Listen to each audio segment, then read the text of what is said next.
नमस्कार। अब मैं आपको पाकिस्तान की मिस इन्फॉर्मेशन कैंपेन के बारे में अवगत कराऊंगी। पहला, पाकिस्तान ने यह क्लेम किया कि उसने अपने JF-17 से हमारे S-400 व ब्रह्मोस मिसाइल बेस को नुकसान पहुंचाया, जो कि बिल्कुल गलत है।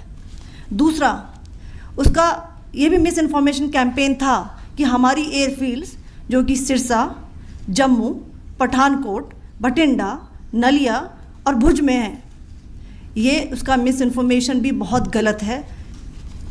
तीसरा, पाकिस्तान के मिस इन्फॉर्मेशन कैंपेन के मुताबिक हमारे एम्यूनिशन डम्प्स जो चंडीगढ़ और बियास में है उसका डैमेज हुआ, यह भी बिल्कुल गलत है।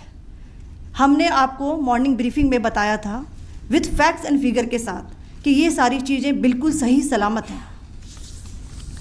अब मैं आपको बताना चाहती हूँ कि पाकिस्तान के एक प्रेस कॉन्फ्रेंस में ये बात की गई थी कि उनके सीनियर मिलिट्री ऑफिसर्स जो कि पूरी तरह से ये भ्रामक हैं और तथ्यों से दूर हैं कि पाकिस्तान की ओर से ये झूठा आरोप भी लगाया जा रहा है कि भारतीय सेना ने मस्जिदों को नुकसान पहुंचाया।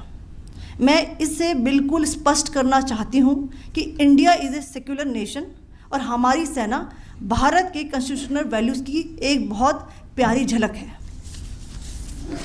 इंडियन आर्म्ड फोर्सेस ने पाकिस्तान को बहुत भारी नुकसान पहुंचाया, उनके मिलिट्री इंफ्रास्ट्रक्चर्स को, चाहे वो लैंड एसेट्स हों या फिर उनके एयर एसेट्स।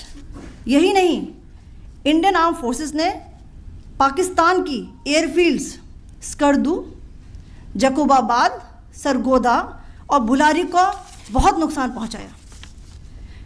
इसके अलावा पाकिस्तान के air defence system, radar system, उनको भी एयर स्पेस में अनटेनेबल किया। यह भी बताना चाहती हूँ कि लाइन ऑफ कंट्रोल के पास पाकिस्तान के command and control logistic installations और उनके मिलिट्री इंफ्रास्ट्रक्चर्स, मिलिट्री पर्सनल्स का इतना भारी नुकसान हुआ कि पाकिस्तान की ऑफेंसिव व डिफेंसिव कैपेबिलिटी को नष्ट कर दिया गया। अंत में मैं फिर से ये बात दोहराना चाहूँगी, इंडियन आर्म फोर्सेस पूरी तरह से तैयार है, सतर्क है और भारत की संप्रभुता और अखंडता की रक्षा के लिए पूरी तरह से कमिटेड है। धन्यवाद। जय हिंद।